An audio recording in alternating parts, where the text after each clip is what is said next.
Bonjour à tous, alors aujourd'hui on se retrouve pour le test du boîtier NetBenefix Nova, qui est un boîtier qu'on peut trouver chez Amazon.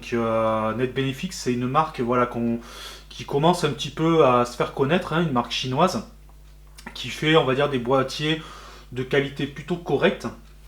Donc on va le voir avec ce boîtier là. Donc ici voilà, c'est un boîtier moyenne tour, qui acceptera donc de l'ITX, micro ATX et ATX, donc plutôt standard. On va voir, on va faire un petit tour assez rapide. Donc voilà, il dispose ce modèle là, donc dispose du petit capot avec un plexi.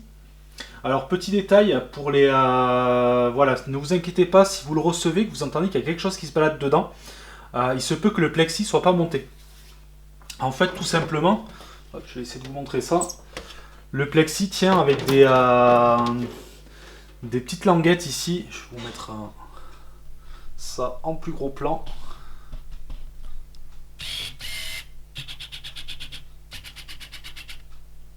Hop.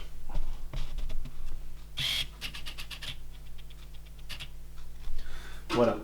Donc en fait, c'est des petites languettes qu'on voit ici, qui sont à plier. Donc ça peut arriver tout simplement que le plexi soit pas monté, donc ne vous inquiétez pas, c'est tout à fait normal. Ça peut arriver, vous aurez juste à le clipper et replier ces petites languettes. Donc on va sortir le capot, ça va nous permettre un petit peu de voir l'intérieur et de faire un petit peu le tour de ce boîtier là. Hop, je vais vous refaire le focus. Hop, on va dézoomer. Voilà. Donc ici on va retrouver une architecture assez simple, une genre de colonne en fait, où vous allez avoir ici 3 emplacements en 5,25, à savoir qu'il n'y en a qu'un seul qui est ouvrant, donc il n'y en a qu'un seul qui donne sur la façade. Ici vous allez avoir 2 supports pour disque dur 2,5, un contre ici et l'autre à plat. Et en dessous vous allez avoir 3 supports en 3,5 pouces pour les disques durs 3,5. Derrière, donc, vous allez retrouver l'alimentation en bas. Ici, un ventilo 120 qui est fourni, donc avec le boîtier. On va retrouver pas mal d'ouvertures pour du câble management, ça c'est vraiment pas mal. Donc on va tout simplement retrouver une ouverture en bas, donc ça là va être sympathique pour passer donc tout ce qui est câble, tous les fils que ce soit USB ou autre. Il faut savoir qu'il y a un espace suffisant entre le couvercle derrière et la plaque de montage. Ici, vous allez avoir aussi pas mal d'ouvertures de distribution. Donc de ce côté-là, c'est plutôt pas mal. Derrière, vous avez une large ouverture qui va vous permettre d'accéder aux fixations de votre processeur. Donc ça va vous permettre d'accéder quand vous voulez faire votre pâte thermique ou autre, de ne pas avoir à tout démonter pour accéder à l'arrière de votre carte mère. Sur la partie processeur, donc ça c'est plutôt pas mal. Toute la visserie est fournie avec. Donc ça voilà, vous avez une petite notice de montage. En bas vous retrouvez donc une ventilation pour, une aération pour l'alimentation avec un filtre anti-poussière.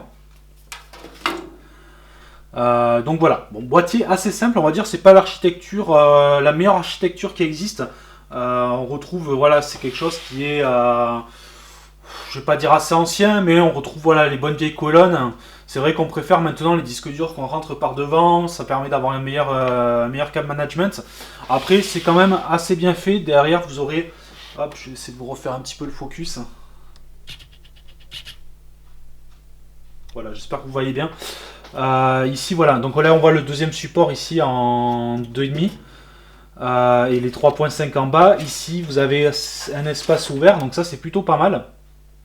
Ensuite, vous allez retrouver, on le voit au fond, 2 emplacements pour des ventilateurs en 120 mm, qui sont accessibles via la façade.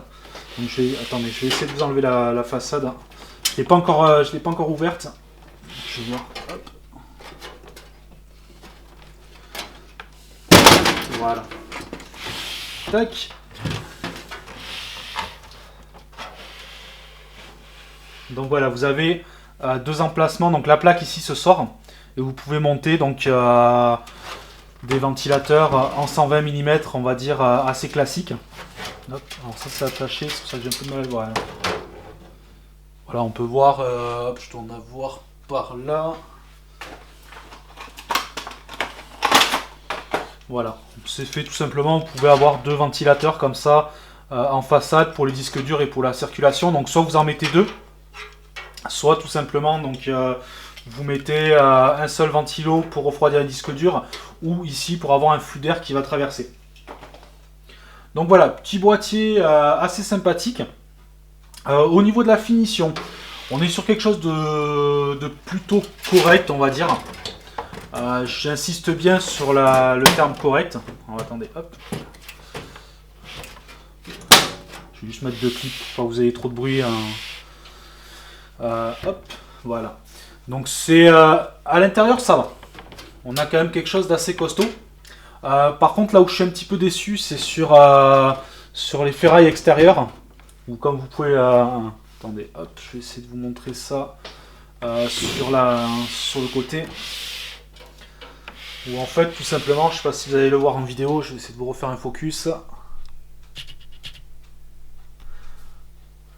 Voilà, je ne sais pas si vous le voyez en vidéo, mais c'est assez souple. C'est-à-dire qu'on voit limite la forme de mon doigt sur la partie blanche. Donc ça, c'est un petit peu dommage. Vous voyez ? Ça, c'est vraiment le gros point noir de ce boîtier. Et je trouve ça vraiment dommage parce que, à part ça, la qualité était là. C'est vrai que on avait une qualité intérieure qui était plutôt propre. Et malheureusement, ici, la façade, c'est pareil. La façade est costaud. En haut, donc on retrouve donc les ports. Hop, je vais pas pouvoir reculer assez. Je vais vous montrer ça comme ça. Hop là. Voilà, on va retrouver donc les LED, port USB, donc USB 2, USB 3. Le bouton ici, par contre, qui est pas mal, c'est vraiment vous voyez un petit clic, c'est pas le gros bouton à ressort. Les ports audio. Donc ça, c'est plutôt pas mal.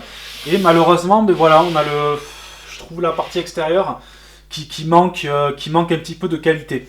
À part ça, c'est un boîtier moi que je trouve plutôt design. Je l'ai trouvé vraiment sympa. Voilà, moi je cherchais un boîtier pas trop cher. Il faut savoir qu'il est à moins de 40 €. Pour le prix, voilà, c'est correct. C'est vrai que ça reste correct pour le prix. Mais bon, c'est vraiment l'extérieur moi qui me dérange un petit peu.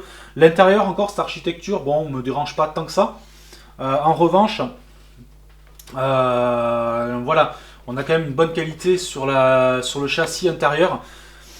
Voilà, un petit peu déçu sur la partie extérieure, sinon ça reste quand même un bon boîtier.